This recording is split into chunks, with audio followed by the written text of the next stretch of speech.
Pak Yusri dulu ya, Bu Ai. Ya, baik. Pak Yusri, bolehkah, ini kan tadi sudah ada berita pengantar, kita sudah tahu gambaran besarnya, tapi boleh tidak kami diberitahu perkembangannya sejauh ini sampai dengan malam hari ini penyidikan kasus ini apa? Kami masih dalami terus, Mbak ya, termasuk keterkaitan kemungkinan dari saudari CCA dan juga pengelola hotel saudara AA ini masih kita dalami lagi. Karena sampai kemarin saya sampaikan bahwa saudari CA sebagai pemilik hotel, kemudian pengelola hotel memang di sini andilnya adalah mengetahui dan menyiapkan tempat. Kemudian di satu sisi juga kami masih juga sampaikan kemarin, ada beberapa mucikari ini yang masih kita lakukan pengejaran. Karena mucikari yang kami amankan, satu inisialnya DA ini, dari 15 anak ini, nggak seluruhnya dia pegang. Ada beberapa saja yang dia pegang. Bahkan ada yang dipacari sama dia. Untuk bisa memudahkan lagi. Nah, ini yang masih kami dalami terus. Kalau kemudian pemilik hotel mengetahui dan menyiapkan tempat, berarti ada komunikasi aktif begitu ya untuk memfasilitasi kejahatan ini ya Pak ya? Dikatakan menyiapkan tempat ini dalam arti kata bahwa memang dia mengarah kepada lebih teriisinya hotelnya. Maksudnya operasional hotel ini tetap bisa berjalan dengan normal. Karena kita ketahui pandemi COVID ini kan hunian hotel sangat kecil. Kemudian ada peluang di sini. Memang sampai keterlibatan bahwa dia merekrut si pemilik hotel ini merekrut atau para korban-korban ini atau wanita di bawah umur ini belum kami temukan. Tetapi yang diharapkan di sini bahwa orang ada yang main di sini menginap di situ 250.000 satu hari. Itu yang dia kejar. Nah, sampai sejauh ini adakah kemudian kemungkinan jumlah tersangka bertambah atau jangan-jangan malah sebenarnya korbannya juga tidak hanya 15 orang? Kami masih mendalami terus, Mbak. Ini kan masih dalam satu aplikasi MyChat di dunia maya atau di media sosial. Jejak digital tidak akan pernah hilang, makanya masih melakukan pengejaran. Mereka berkomunikasi melalui media sosial, mereka menawarkan anak-anak di bawah umur ini melalui media sosial, MyChat. Kemudian dengan mudahnya dia menawarkan, tapi nginepnya sudah disiapkan dengan harga sesuai ketentuan, harga termasuk dengan harga hotel semuanya, Mbak. Karena saya bayangkan kalau berbincang dengan misalkan dari KPAI begitu, ini kan 15 orang ditemukan, itu kan pasti baru ujung puncak gunung es begitu. Jangan-jangan masih ada lagi di bawah-bawahnya yang belum ketahuan. Nah, ini menjadi PR kita bersama. Tapi sejauh ini dari pemeriksaan belum ada indikasi ya Pak ya jumlah korbannya akan bertambah Pak? Kalau kita bilang bertambah di dalam permasalahan ini belum. Kami masih berjalan. Tapi diketahui bersama Mbak Sofi bahwa dalam 2021 ini kita mengungkap cukup banyak. Ada peningkatan dari teman-teman dari Mbak Ai juga 86 lah ya. Bahwa contoh saja kemarin kita bulan Februari ada 91 anak di bawah umur. Masih online gitu. Kemudian ada juga di Tangerang Selatan. Dan sekarang yang baru diungkap lagi, terbaru lagi ada di Jakarta Utara. Saya beralih ke Bu Ai. Bu Ai, saya minta tanggapan Anda dong sejauh ini ketika kasus terus bergulir, jadi orang dewasanya yang terlibat dalam eksploitasi anak-anak ini semakin banyak, semakin beragam perannya, mulai dari mucikari sampai kemudian menyiapkan tempat. Ini tanggapan dari KPAI apa? Ya, kita harus mewaspadai pola kriminalisasi bahwa mucikari itu selalu ada anak di situ, ya.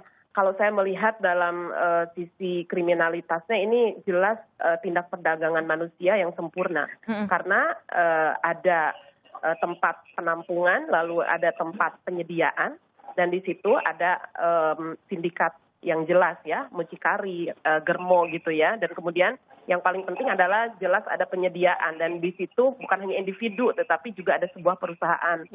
Maka apresiasi kami kepada Polda Metro Jaya adalah di sini terlihat bagaimana andil sebuah dunia usaha ya atau hotel yang dimaksud.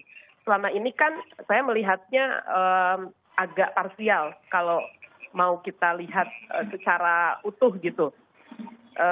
Kemungkinan adanya korban ditemukan itu kemudian misalnya di mana di lokasinya dan segala macam itu tidak disebutkan secara eksplisit apa peran-peran tempat yang sudah menyediakan atau menempatkan anak-anak ini. Nah, Undang-Undang Perlindungan Anak itu menyasar seluruhnya. Siapa yang menempatkan, melakukan, menyuruh gitu ya, menyuruh melakukan tindakan pencabulan, itu kena pasal eksploitasi tersebut.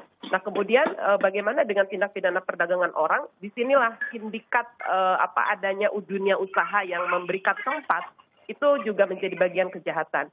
Jadi saya kira apalagi ini ada embel-embel public figure ya, saya kira ini bagian penting bagaimana penegakan hukum ini menjadi tantangan yang sangat serius karena kita melihat biasanya pola-pola yang disampaikan itu mungkin pemetaannya tidak sampai menukik pada bagaimana sesungguhnya fasilitasi terselenggaranya prostitusi atau eksploitasi terhadap anak ini juga adanya turut serta sebuah perusahaan atau dunia usaha. Jadi kami mendorong itu betul-betul dibuka terang benderang.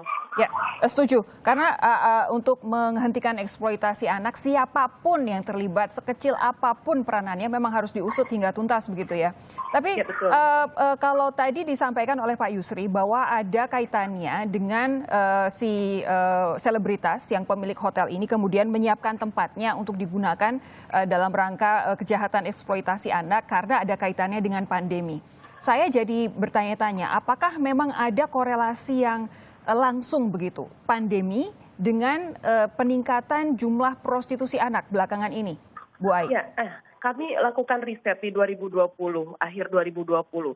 Benar sekali bahwa situasi anak hari ini itu dilonggarkan gitu ya oleh situasi rutinitas sekolah ataupun kegiatan-kegiatan yang awalnya mengikat dia secara jelas bahwa itu menjadi keseharian dia, kemudian hari ini mendapatkan kelonggaran ketika dia harus sekolah secara daring. Nah, ini tentu bukan secara eksplisit ya bahwa yang daring dan tentu saja langsung masuk ke prostitusi online, itu tidak.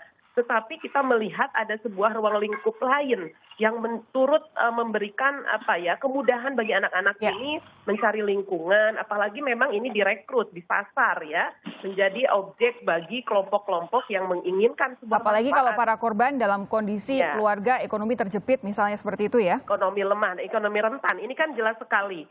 Nah, apa yang menyebabkan itu semua? Ada rutinitas yang agak longgar di sini, misalnya secara PJJ, kemudian pengasuhan yang memang juga beda antara guru dan orang tua dalam misalnya manajerial pembelajaran gitu ya. Nah, ini kompleksitas inilah yang kemudian banyak sekali dimanfaatkan oleh orang-orang tertentu yang di sini bisa disebut dengan sindikat perdagangan anak, kemudian memang dengan mudah melakukan akumulasi terhadap situasi yang buruk.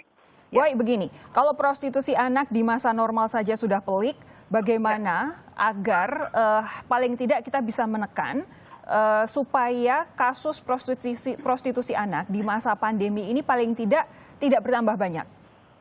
Yaitu kami melihat dukungan dari platform media, ya, kemudian juga kerja keras kita dalam cyber pol dan kemudian operasi digital atau cyber ini membutuhkan kerja berkali lipat.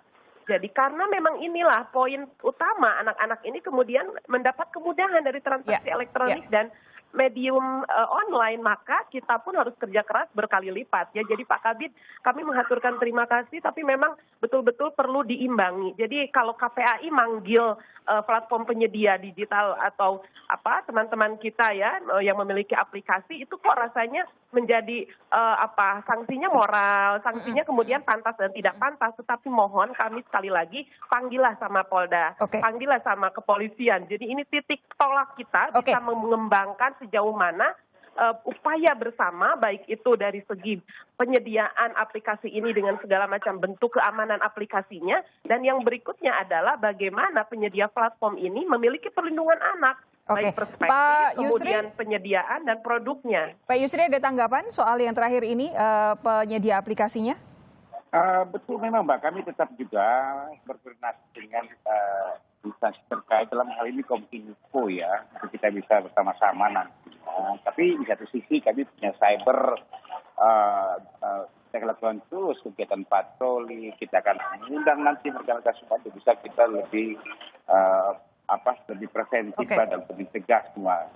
Yang penting sudah ada kerjasama dengan Kemenkominfo itu tadi ya. Ya, betul. Pak Yusri, terakhir saat ini anak-anak korban nasibnya seperti apa, ada di mana? Semuanya kita titip ke P2 atau P2A ya, dan juga di tempat penitipan Handayani sama dengan kemarin 91 anak itu kami berikan di sana untuk mendapatkan trauma healing, Mbak.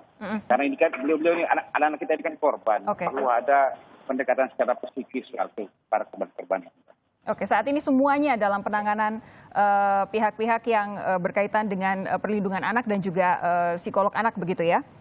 Betul sekali, Mbak. Betul sekali. Pak Yusri, terima kasih. Bu Ai, terima kasih sudah meluangkan waktu untuk Sapa Sama-sama, Indonesia Bu Ai. Malam. Terima kasih banyak. Terima kasih, Pak Kabir. Semangat. Kami terus monitoring dan bersama sinergi. Terima kasih. Bu Ai. Selamat malam. Saudara.